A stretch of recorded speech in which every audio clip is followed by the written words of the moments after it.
evening. I'm Teresa Skubik, and this is Forum Daily for Thursday, June 12th. U.S. Ambassador to Canada Pete Hoekstra says he thinks there's a possibility to have a great deal between the two countries.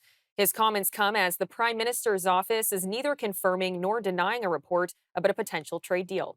You got a Prime Minister who's negotiating on the best interest of Canada.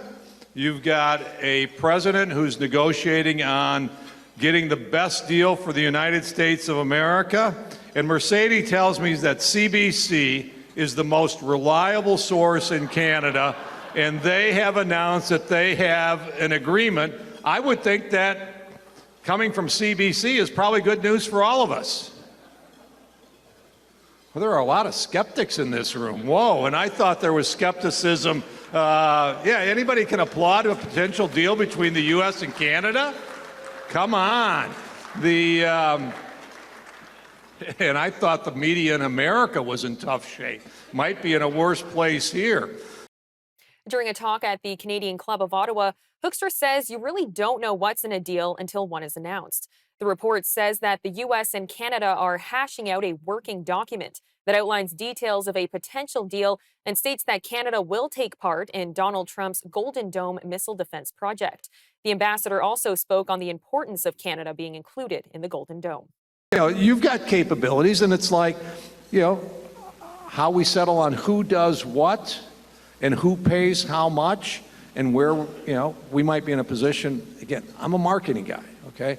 But, I'm thinking about it as an engineer, which gets me in trouble. It says, okay, if we had bases rather than in Montana and North Dakota and the Upper Peninsula of Michigan, it might really be advantageous to have those things way up north in Canada, and that's worth something to us.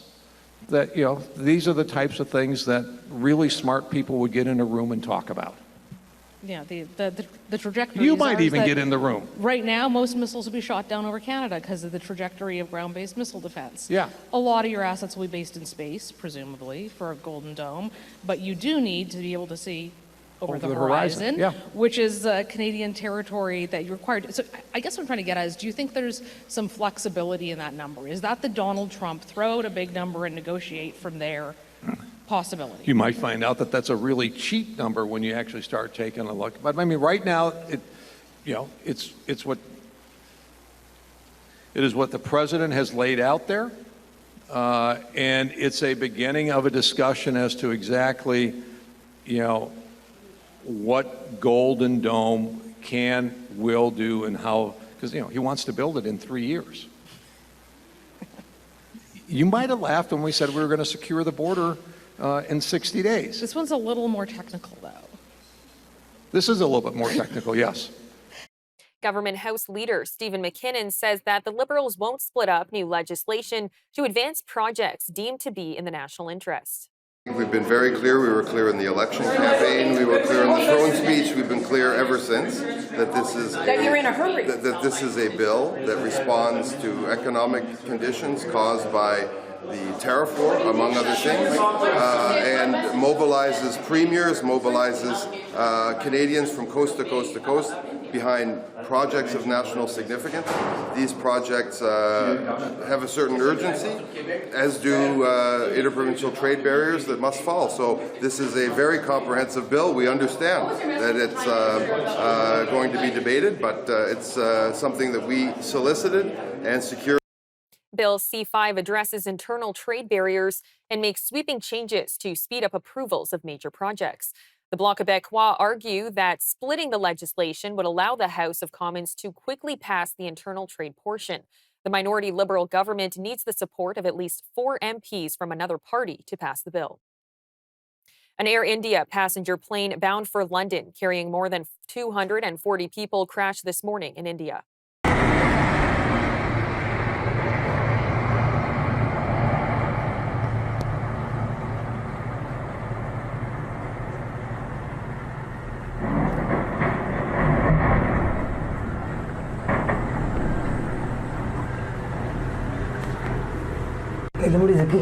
बड़ा कथा ये वो ज़की ओ दीदी क्या पता क्या फटा है क्या A single passenger survived the crash, according to a doctor at a local hospital. The airline has said there were no other survivors. Part of the plane fell on top of a medical college, killing at least 5 medical students and injuring nearly 50. Industry Minister Melanie Joly says that the provinces are not in competition for the $9.3 billion in additional defense spending announced by the government this week. Ms. Joly says that the provinces are in cooperation for the additional spending that is set to be allocated by March 31st of next year. She says that the windfall will benefit companies beyond the military realm, noting the funding will trickle through the supply chain and across sectors ranging from aerospace and manufacturing to critical minerals and artificial intelligence. Canadian politician Charlie Angus delivered a blistering rebuke of President Donald Trump on Wednesday, claiming that Mr. Trump's authoritarian regime means that the U.S. and Canada are no longer allies. Mr. Angus, who retired from Parliament in March, went so far as to suggest that Canadian Prime Minister Mark Carney should consider uninviting Mr. Trump to the G7 summit in Canada next week. And this is the man who will soon be crossing our border to attend the G7 meetings in Canada. I have received hundreds of messages of concern and outrage from Canadians that a convicted felon, sexual predator, and a man who has threatened our nation's sovereignty is being allowed into our country. I understand the Prime Minister Carney's reluctance to escalate the situation with the MAGA president. But we have to stop kidding ourselves, and we have to be very honest about what we are being asked to engage with. Canada can no longer view the United States as an ally. We know that Donald Trump doesn't believe in liberal democracy. He doesn't believe in the rule of law. Canada is an open and inclusive society. Little wonder that Donald Trump has denounced our nation as one of the nastiest countries he's ever had to deal with. And we'd be fools to pretend that his threat to, quote, get rid of the border by using economic force has somehow abated. We can't kid ourselves about the threat that's being posed by Donald Trump. Prime Minister Mark Carney is not inviting our nearest neighbor and friendly ally to join us in the G7. Prime Minister Carney is not inviting the leader of the free world to Canada.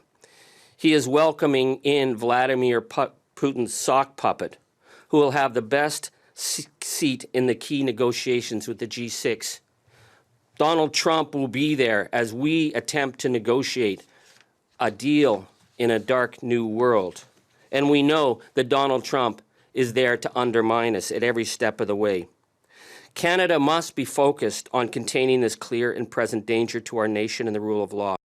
Our correspondent Wyatt Sharp joined us for more on Charlie Angus's take that President Trump should be uninvited to the G7.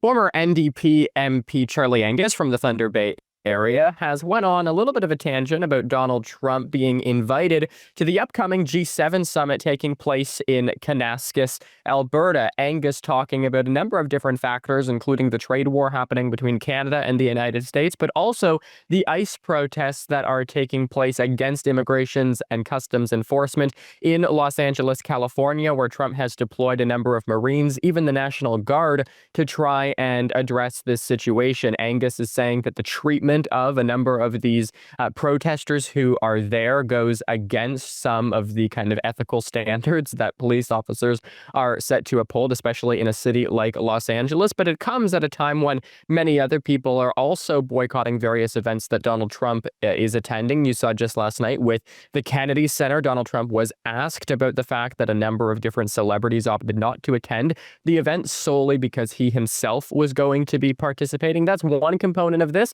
And then, of course, the other component is the trade war that is still ongoing. We have not yet reached really enough of a resolution, of course, between Canada and the United States. Donald Trump says that the art of the deal, as he puts it, is still in fact working to help bring back jobs in the United States and restore the American economy. But economists very much disagree, and a number of Canadian elected officials still trying to do everything possible to convince the president of the United States to try and back down with respect to these tariffs. And so there's a number of different components. But again, Charlie Angus emphasizing that we shouldn't be inviting somebody like Donald Trump to the G7, of course, taking place in Canada when he doesn't show the level of respect towards us that Canada would show towards them.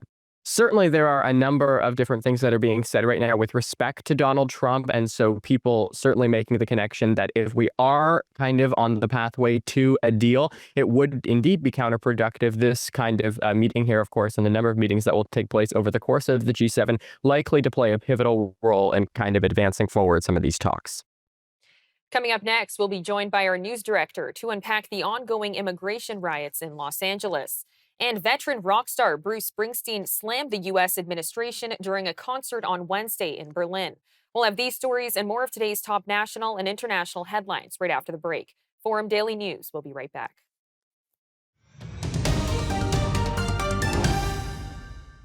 Veteran rock star Bruce Springsteen, a high-profile celebrity critic of President Donald Trump, slammed the U.S. administration on Wednesday in Berlin, calling it corrupt, incompetent, and treasonous during a concert. The America that I love, the America that I've sung to you about, that has been a beacon of hope and liberty for 250 years, is currently in the hands of a corrupt, incompetent, and treasonous administration.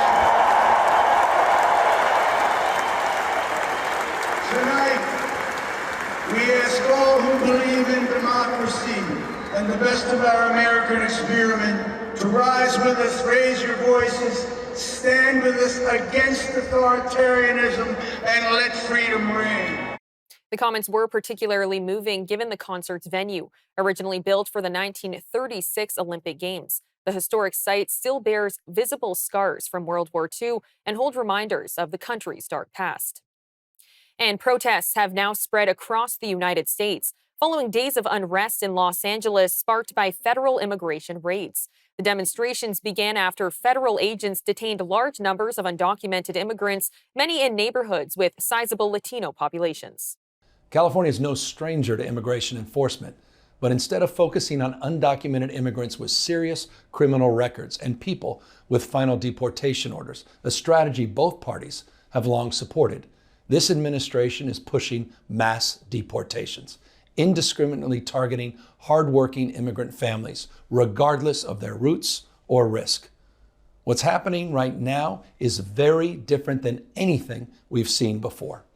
On Saturday morning, when federal agents jumped out of an unmarked van near a Home Depot parking lot, they began grabbing people, a deliberate targeting of a heavily Latino suburb.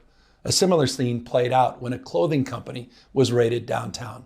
In other actions, a U.S. citizen, 9 months pregnant, was arrested. A 4-year-old girl taken. Families separated. Friends, quite literally, disappearing. In response, everyday Angelenos came out to exercise their constitutional right to free speech and assembly, to protest their government's actions. In turn, the state of California and the city and county of Los Angeles sent our police officers to help keep the peace. And with some exceptions, they were successful. Like many states, California is no stranger to this sort of unrest. We manage it regularly and with our own law enforcement. But this, again, was different. And in response, President Donald Trump has deployed thousands of troops and hundreds of U.S. Marines to Los Angeles, a move that has drawn sharp criticism from state leaders and celebrities, which has ignited a heated political debate. Rallies have erupted from coast to coast, with more expected in the coming days. This Saturday, a wave of anti-Trump demonstration dubbed No Kings Rallies is planned in hundreds of cities. The protests are set to coincide with a large military parade in Washington, commemorating the 250th anniversary of the U.S. Army.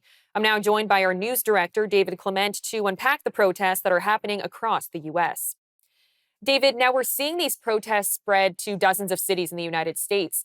What triggered the protests to spread so rapidly beyond just Los Angeles? Well, I think that bringing in the National Guard outside of the governor's request, because Gavin Newsom did not make the request for the National Guard, which makes that move unprecedented, at least for the last 50 years, has really mobilized a lot of people in other cities to want to go out and protest beyond what we've seen in Los Angeles. And so I think it's one part the reaction from the Trump administration, And the other part is there was already an appetite for this type of protest and mobilization. We saw something very similar in response to when George Floyd was killed, where very similar protests broke out in cities far beyond the city in which he was killed in. And so I think the combination of the two is really what really created the scenario and why the U.S. is where it is right now. So let's talk about the federal response. What is the Trump administration saying or doing in light of these nationwide demonstrations? So they've invoked a law from 1798, which is essentially designed to empower the federal government to put down, in in the words of the day, a rebellion. And so that is their justification. The reasoning for doing it is to protect their officers. So ICE agents are federal employees. So the Trump administration is saying they have an obligation to protect them. Two, to protect property.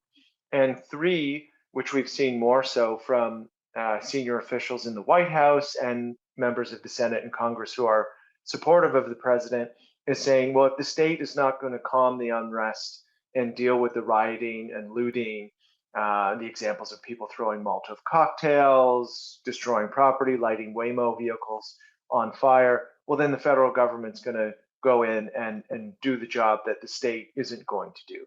And what's the tension right now between federal jurisdiction and state jurisdiction when it comes to illegal immigration? So immigration is in the US is the responsibility of the federal government. And where this has become politicized over, let's say, the last 8 years is what the Trump administration would call sanctuary cities and or sanctuary states. And that's essentially a situation where a state or a city tells their officers, their police officers, to not cooperate with immigration enforcement and the federal officers who carry carry that process out. And so we've created this stress. We have this stressful dynamic where it is the responsibility of the federal government. In some instances, you have cities and states who have opted not to cooperate with ICE long before this instance. And so that's where the tension is, because ultimately it is immigration authorities who are the ones who have to carry out any deportation.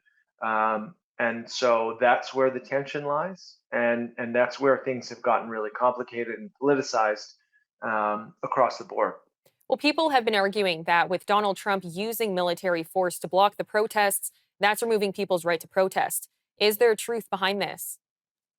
Well, it really depends on what we're talking about. It depends on whether we're talking about what would be lawful protest, or if we're talking about throwing Molotov cocktails at vehicles and lighting them on fire and looting an Apple store.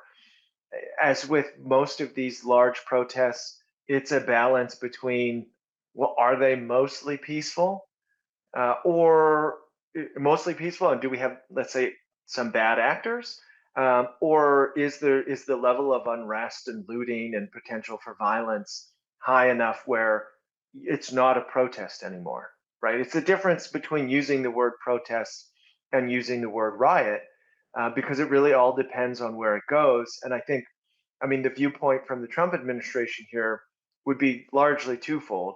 One, they want to avoid what happened after the killing of George Floyd, Mhm. which is the whatever you think of the cause, it was very difficult for a lot of Americans to watch cities be burned and businesses be looted and all of those things, and seem like the state government and the police force wasn't going to do anything about it. And the other factor here is that this is one of the issues where Donald Trump is actually incredibly popular on.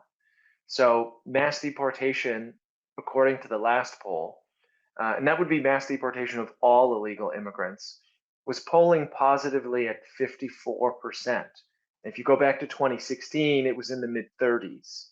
And so we've seen a huge swing in terms of what Americans think that they want. And politically, outside of the legality of it, because that's obviously always a pressing question, but if you think of it in kind of the nuts and bolts of politics, this is a winning issue for the Trump administration because they know that, generally speaking, the American population is in favor of mass deportation. And there are these horrific stories that the governor of California alluded to, and we've seen lots of those where the wrong people are getting picked up. American citizens are being detained. There was the instance of a Canadian citizen being detained and held. But at the end of the day, this is something that the American people support. It's something that they voted for, and I think that's really what the Trump administration is going to lean on here. And I think now it's just a matter of waiting and seeing where this ends up. But David, thank you for unpacking that with us. Thank you. All right, don't go anywhere. Coming up next, we'll have more of today's top national and international headlines. 7 people are in hospital after eating recalled salami that was sold in Ontario, Alberta, and Manitoba. Stay with us. We'll be right back. At least 7 people have been hospitalized after eating salami that had been recalled over possible salmonella contamination. The Public Health Agency of Canada says that 57 people got sick after eating salami in prepared sandwiches or bought from deli counters. The recall covers Ria brand Genoa salami sweet, Ria brand Genoa salami hot, and Bona brand mild Genoa salami. At a news conference in Ottawa, representatives from the Movember Institute of Men's Mental Health discussed their new report on a state of men's health in Canada and the need for more action from Ottawa. We all have a brother, a father, a friend, a partner. This impacts everyone here. To give you a sense of the numbers, 2 out of 5 men in Canada, 44%, are dying before the age of 75, largely from preventable causes. This includes cancer, coronary heart disease, suicide, and many more causes. That equated to 75,000 men in Canada in 2023. Suicide is the 4th leading cause of death in men, 2nd for men ages 15 to 44. 3 out of 4 suicides are completed by men in Canada. And all these numbers are much worse for Indigenous men or men living in vulnerable communities. Poor men's health doesn't just impact men. It impacts families, communities, and the economy. In 2023, poor men's health cost Canadian taxpayers an estimated $12.4 billion. That's enough to fully fund the operations of 12 major hospitals in Canada for a year. Ontario Health Minister Sylvia Jones spoke at the Women's College Hospital in Toronto on Wednesday, and she announced that the province is expanding access to in vitro fertilization services for fertility clinics of all sizes. Under the leadership of Premier Ford, our government has been making record investments in Ontario's healthcare system. We are taking bold and innovative action to make it easier for people and families to connect to care at every stage of life, where and when they need it, including by investing and expanding in hospitals, health infrastructure, new primary care teams, and improving access to key services like fertility supports. There is no role more special or important than becoming a parent. That is why I am so pleased to announce that our government will be helping more families access fertility treatments by expanding access to IVF services under the Ontario Fertility Program, with a call for applications to all Ontario fertility clinics. This call for applications opens today for 6 weeks, closing on July the 24th. Existing Ontario Fertility Program clinics seeking additional IVF funding, as well as new clinics seeking to participate in the Ontario Fertility Program for the first time, are both eligible to apply. Want to reach an older age with a sharp mind and healthy body? Part of that answer may be in your cup of coffee. A groundbreaking study presented at the American Society for Nutrition's annual meeting has revealed that moderate caffeinated coffee consumption in midlife may be linked to healthier aging in women. The research followed nearly 50,000 women over 30 years. Dr. Abhishek Rout, medical director at Appletree Medical Group, joined me to break down how caffeine or compounds in coffee help slow aging or prevent disease. Well, coffee is much more than just a morning ritual. It's got a lot of bioactive compounds that can help with slowing aging and preventing disease.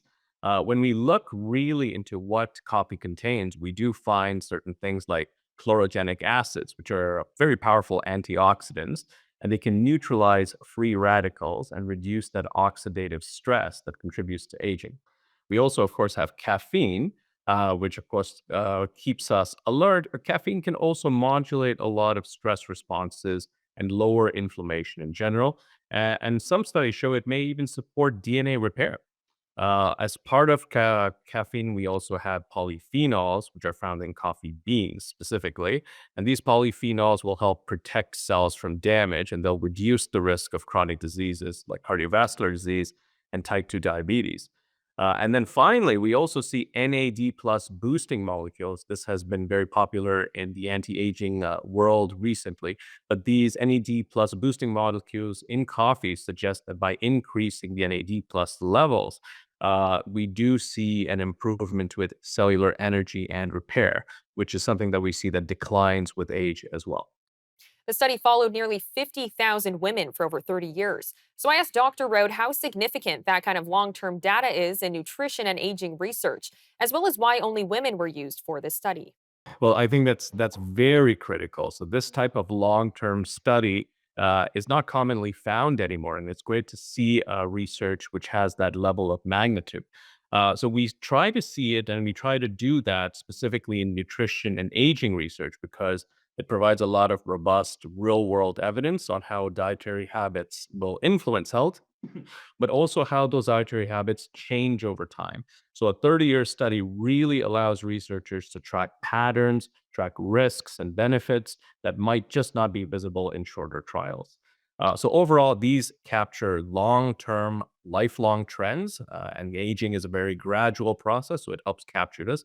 It reduces biases as well, which you would find with a long study, you'll help filter out temporary health fluctuations and gives you a much more reliable conclusion. And it identifies disease prevention, especially these long chronic diseases like heart disease, diabetes, and cancer, which can develop over decades. We do know with studies, oftentimes you get more consistent data, especially when you are using women. The reporting also tends to be a bit more helpful. And when we look at health outcomes in general, what we do find in anything with longevity, we will tend to use women. Women will live longer. Women will tend to have less fluctuations in health as well. And when we look at patterns that might influence health, like severe drinking or even substance abuse, that tends to be minimized more in a female population. So even if we look at WHO data and they look at aging in the human population, their gold standard is Japanese women. Dr. Rode also unpacked why the benefits were specifically seen in caffeinated coffee and not in decaf or other caffeinated drinks like tea or soda. That's a very good question. So there are reasons why caffeinated coffee stands out. So the biggest reason is caffeinated coffee will have a higher antioxidant content. Coffee has one of the richest sources of chlorogenic acid, which will help reduce that inflammation and oxidative stress. Decaf coffee does have some antioxidants, but the decaffeinated process does reduce that potency. There's also a lot of synergistic effects with caffeine specifically. So, caffeine has been linked to improved metabolism, brain function, and cardiovascular health. And tea and soda may contain caffeine, but they lack that same concentration of polyphenols that's found in coffee that works very synergistically here. There's also an absence of harmful additives. So, unlike soda, which may contain a lot of high sugar levels or artificial ingredients, coffee is typically consumed without excessive additives, making it a much healthier choice. And then finally, there's an impact on longevity. So we know that regular coffee drinkers will experience lower risk of chronic diseases like heart disease, diabetes, and even neurodegenerative disorders. There is some research on things like decaf coffee. It may offer some benefits, but we certainly see it very clearly in caffeinated coffee. A question that has floated around is there such a thing as drinking too much coffee? Dr. Rowe broke down if there is truth behind over consuming coffee and if this study means that people should start drinking coffee more. Not in medical school. But realistically, yes, there is something as too much coffee. Now, when we look at health experts and they have to make a recommendation, they'll typically suggest something like 400 milligrams of caffeine per day. is generally safe, keeping in mind an average cup of coffee could be about 100 to 150. But 400 milligrams is really taking it quite high, which is 4 to 5 cups of coffee. So there is a bit of risk when you're even at that level, which some will consider safe. You're going to have sleep disruption, so your sleep quality is going to be quite poor. You're going to have insomnia and restless leg. You're going to have digestive issues because high levels of caffeine can increase stomach acid, and you're going to get heartburn and reflux. It'll also increase anxiety and restlessness. So too much caffeine, we know, will heighten stress responses as well, leading to jitters, nervousness, and increased heart rate. And then there are concerns about caffeine dependence. So over time, regular excessive intake can lead to withdrawal symptoms, even with headaches, irritability, and fatigue. And then finally, there is a bone health concern. Excess caffeine can interfere with the calcium absorption and potentially increase the risk of osteoporosis. I think this is one of those coffee is safe messages rather than a directive to start drinking coffee if you're not drinking it. Listen, a lot of times when we talk in medicine and there's an issue of food or a drink that's identified, usually it's bad news. And usually what we do find is we say you have to really limit what you do with this substance or this drink.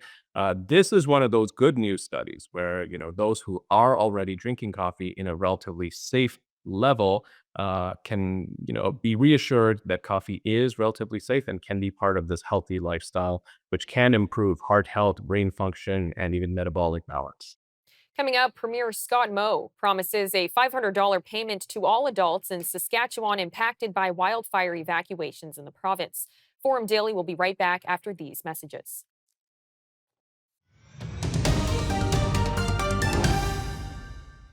The Assembly of First Nations held a press conference in Ottawa on Wednesday to release its National First Nations Justice Strategy. AFN Chief Cindy Woodhouse-Nepinak highlighted a justice, policing, and corrections systems as showing the slowest progress towards advancing the calls to justice for First Nations people over the past 6 years. Last week marked the 6th year since the release of the National Inquiry into Missing and Murdered Indigenous Women, Girls, and 2S LGBTQIA plus people. And once again, we see slow progress to advance the calls to justice, particularly in the areas of justice, policing, and corrections, systems where First Nations people are grossly overrepresented and experience racism and discrimination. We've heard over and over from First Nations survivors, families, and those working on the front lines that prevention is key to transformative change. We see the political will and a whole of government approach that includes provinces and territories to change the justice system that has targeted First Nations for far too long. Indigenous people account for 5% of the adult population in this country, yet represent nearly 1/3 of the federally incarcerated population, while 50% of all women behind bars are Indigenous. These statistics are the tragic legacy of intergenerational trauma and the ongoing effects for decades of residential schools, assimilation, the 60s scoop, the child welfare system, economic inequalities, and systemic racism. Overrepresentation is also deeply intertwined with the First Nations infrastructure gap. We know that when people lack access to adequate, safe housing, schools, and community resources, it often leads them down a path that ends with the justice system. Mark Carney has tapped former Finance Deputy Minister Michael Sabia, a veteran of both the public and private sector, to be the next head of the Privy Council in Ottawa. Mr. Sabia will take over the role on July 7th, replacing John Hannaford in the role, who is retiring. Serving as the head of Hydro-Quebec since 2023, Mr. Sabia was Canada's Deputy Finance Minister through the pandemic years and early recovery. Premier Scott Moe has announced a $500 emergency payment for every Saskatchewan resident over the age of 18 from a community evacuated due to the province's escalating wildfires. Today, I'm announcing that we will be providing additional assistance to northern residents that are displaced by these wildfires. All evacuees, all residents, evacuated residents of an evacuated community will receive a $500 financial assistance emergency investment in their family. These funds are going to help support families not only through their evacuated time, but going to help support them as they encounter the costs of returning to their home community. How these dollars and how this will flow is through the very local leadership at the community level. This is a partnership with our community leadership, whether that be mayor and council, whether that be a First Nations chief and council in an Indigenous community. We want to partner with those communities to provide this funding assistance to Saskatchewan families that have been evacuated. It may look slightly different in each communities, but it's an investment that will be available very shortly to families through their municipal or tribal leadership, and it will be available to support them in their evacuation and also potentially in the repatriation to their communities. So a partnership with communities and certainly a further necessary additional support for each and every family that has been evacuated, regardless of the time that they have been required to be evacuated. And today marks Saskatchewan Day of Caring, which supports the Canadian Red Cross through a collaborative effort that dedicates airtime throughout the day to raise funds and awareness for those impacted by the wildfires. We provided the Canadian Red Cross Association with $15 million. I'd say that tomorrow there's a Day of Caring campaign that is happening on many, if not all, radio stations across this province and other provinces. Those dollars are being matched, one by the federal government, and this is in conjunction with the $15 million that was provided by the government of Saskatchewan. And I believe the government of Manitoba is providing resources there as well. And we'd encourage everyone that the broader Saskatchewan community, if you do want to help and support wildfire evacuees, the Day of Caring tomorrow on all radio stations is a great way to do so. Bloc Québécois leader Yves-François Blanchet spoke to the press this morning in the Senate foyer about Bill C-202, his party's legislation to protect supply management. Blanchet called on other parties to support the bill, saying it's not just a Quebec issue, but a national one. This is coming at a time that Western Canadian farmers in particular are showing opposition to the idea because, a lot of their market is export-based. They're saying this harms their interests, it doesn't help them. Are any of you concerned that you're fomenting Western alienation at a time that, there's already a bit of a crisis going on in Alberta? I do not want to throw oil on the fire at this time.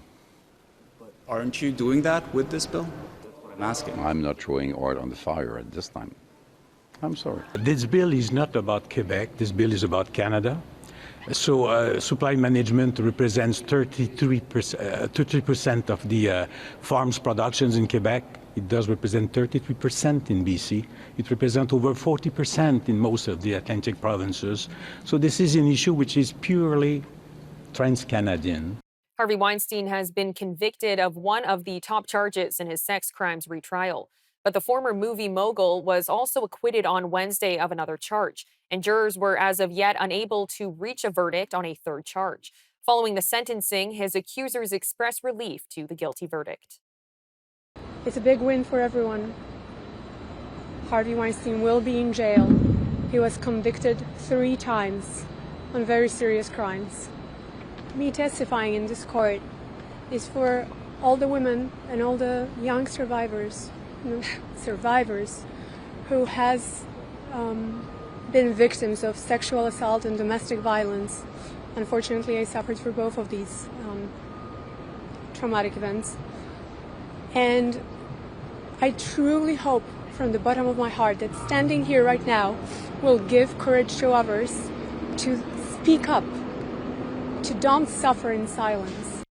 Mr. Weinstein was initially convicted 5 years ago. He has pleaded not guilty to all charges and told the court before the partial verdict was read on Wednesday that the trial was not fair. Disney and Universal are suing the popular artificial intelligence image generator Midjourney for copyright infringement.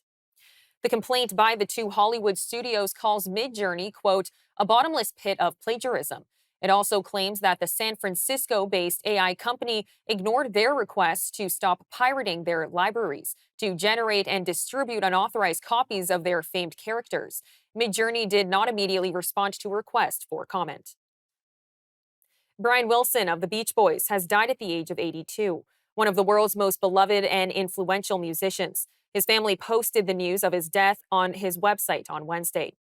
The eldest and last surviving of three musical brothers, he and his fellow Beach Boys rose from a local California act to national hitmakers to international ambassadors of the American dream. Mr. Wilson himself was celebrated for his beautiful music and agonizing perfectionism, and pitted for the demons that plagued him. The Beach Boys' many hits include Good Vibrations, California Girls, and Surfin' USA. Teen sensation Summer McIntosh has broken yet another record at the Canadian swimming trials. The 18-year-old from Toronto swam the 400-meter individual medley in 4 minutes, 23.65 seconds, breaking the world record that she set at the Olympic trials in Toronto last May.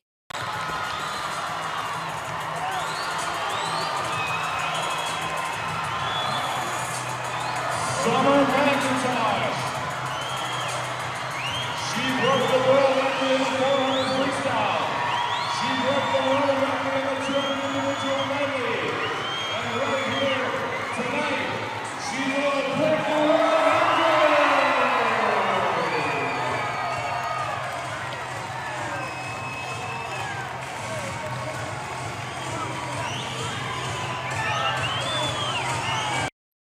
It's the third time McIntosh has set a new world record at this year's Canadian trials, after she posted a new mark in the 200-meter individual medley on Monday and in the 400-meter freestyle on Saturday. And the Edmonton Oilers are set to face off with the Florida Panthers in Game 4 of the 2025 Stanley Cup Final tonight in Florida. The Panthers currently lead the series 2-1, having secured victories in the first two games on home ice. The Oilers are aiming to even the series and avoid falling into a 3-1 deficit. Head coach Chris Knobloch has hinted at a potential lineup change, including a possible switch in goal from Stuart Skinner to Calvin Pickard. Puck drops at 8 p.m. Eastern Time. Nintendo says sales of its new Switch 2 gaming consoles hit a sales record within 4 days of its release. The company says more than 3.5 million of the gaming consoles were sold, marking the highest global sales level for any hardware it has sold within that time window. The Japanese gaming company officially launched the Switch 2 on June 5th, to the delight of fans of the console's 8-year predecessor.